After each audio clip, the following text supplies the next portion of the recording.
Many people called it a miracle. But even though police were holding their cards very close to the vest, not everyone was buying that story. There was widespread speculation that she might have faked her own abduction and that she was the real-life Gone Girl. I covered this case in depth on my podcast, Mystery and Murder, Analysis by DrPhil, which is why I'm so passionate about this, because I've really dug into it.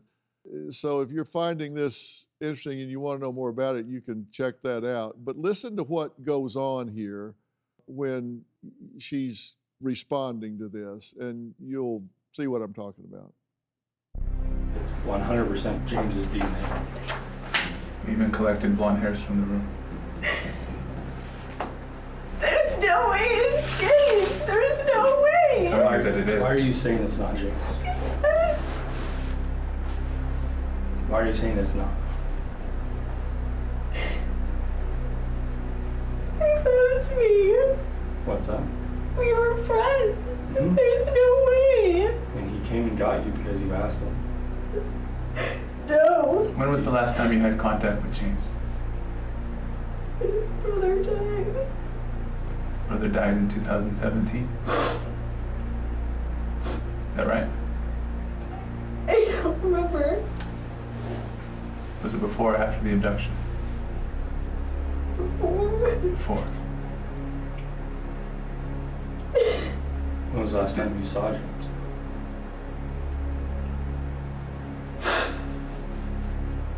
I don't know. Forever ago, when I lived in Southern California. So the last person-to-person contact you had with him was back in 2006? When you were living in Southern California? I don't know. So, Was it prior to your marriage? It's him. There is no way it's him. well, it is James. The DNA tells us that it was his Well- DNA on you. Her ego got in her way because you would never have let her talk to law enforcement, would you? Nope, because I've been practicing quite some time, and the fish who kept his mouth shut never got caught, you know? Keep Yeah. your mouth shut.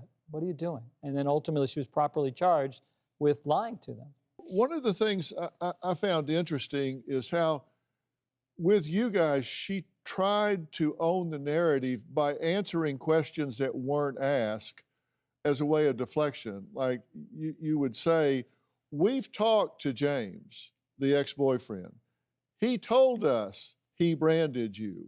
She His says, DNA all over Yeah, her his- clothing. yeah, his She hasn't DNA seen him in years, but it's right there yeah, on. but yet you say you haven't seen him since '07. So you've either worn that same sweatshirt for the last 20 years Right. or Yeah. you're lying. Right. And her response is, it can't be him. It can't be him, as though you're telling me he's the one that abducted me. No, that's not what I'm telling you. I'm telling you that the two of you did this together. And she, of course, lied to him and told him he was helping her escape an abusive husband, right? That's correct. Did you ever charge the ex-boyfriend with anything? No, we did not. He was duped. He was definitely duped. When all of this is going on, what are you guys thinking? Well, it's hard. I mean, it's a lot of effort went into this case. So that one part of it was we're elated that we finally got to the end of the road, but the fact that we had to go through this many resources and deal with this much lying and trickery and stuff, it was disappointing. Do you have a story or a question for me? Click the link in the description and tell me what in the world is going on.